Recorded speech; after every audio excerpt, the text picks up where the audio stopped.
It-tlieta filgħodu fil-Mużew Winja Court fir-Rabat, il-mexxej Laburista Joseph Muscat ħabbar il-proposti tal-Partit Laburista għall-qasam tal-kultura u l-arti.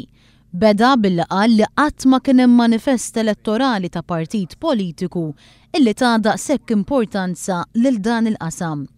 L-ewwel proposta: Gvern ġdid jirrikonoxxi li l-artisti Maltin huma kapaċi għalhekk jappoġġja u jagħti sostenn kontinwu lill-artisti fl-iżvilupp professjonali tagħhom. Titwaqqaf skola tal-arti fih dan l-Università ta' Malta.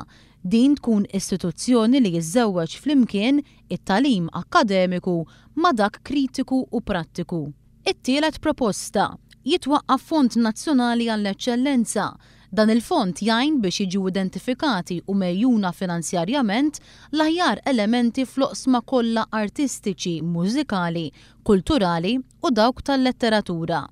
Jitjiebu l-inċentivi għal dawk in-negozji li jgħinu direttament lill-oqsma artistiċi u kulturali.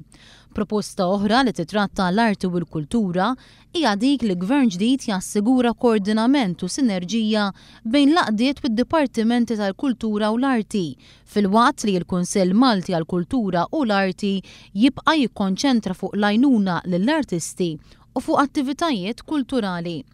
Is-sitt proposta tiddaħħal l-inizjattiva ta' ġurnata b'xejn għal kull mużew pubbliku fuq bażi ta' rotazzjoni b'mod regolari u kontinwu.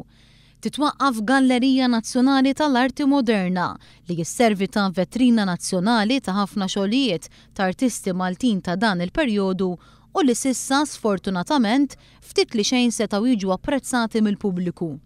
Jitwaqqaf mużew li jservi ta' spazju kontemporanju li b'sens dinamiku jippermetti aktar innovazzjoni u kreattività fil-waqt li jinnaqsu l-insularità kulturali. Id-disa proposta: Gvern ġdid jaġġorna l-liġi ta' ċensura favur aktar libertà u għażla personali fl-espressjonijiet artistiċi fir-rispett tan-normi tas-soċjetà, partikolarment il-protezzjoni tal-minuri. Tingħata aktar attenzjoni lill-Orkestra Filarmonika Nazzjonali fejn flimkien mal-stakeholders jiġi identifikat sit li jista' jiġi żviluppat bħala post xieraq għal din l-orkestra.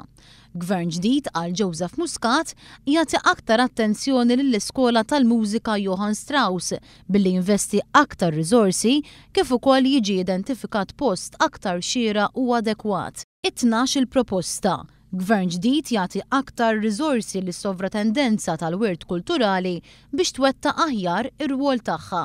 Tiġi konsolidata l-Biblioteka Nazzjonali u l-Arkivji Nazzjonali li huma parti mill-memorja storika u kollettiva ta' pajjiżna.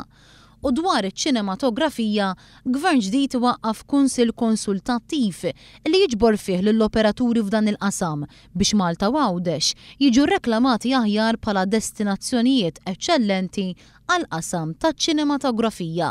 Joseph Muscat qal li jeħtieġ li tiddaħħal aktar konsistenza permezz ta' inqas burokrazija biex dan is-settur jgħin fit-tkabbir tal-ekonomija Maltija. Nemnu li hemm kontribuzzjoni ekonomika, hemm tkabbir ekonomiku li jista' isir minn dan il-qasam. Kemm permezz ta' aktar realizzazzjoni dwar dak li diġà għandna bħala riżorsi nazzjonali, kif ukoll f'attrazzjoni Malta li sservi ta' attrazzjoni.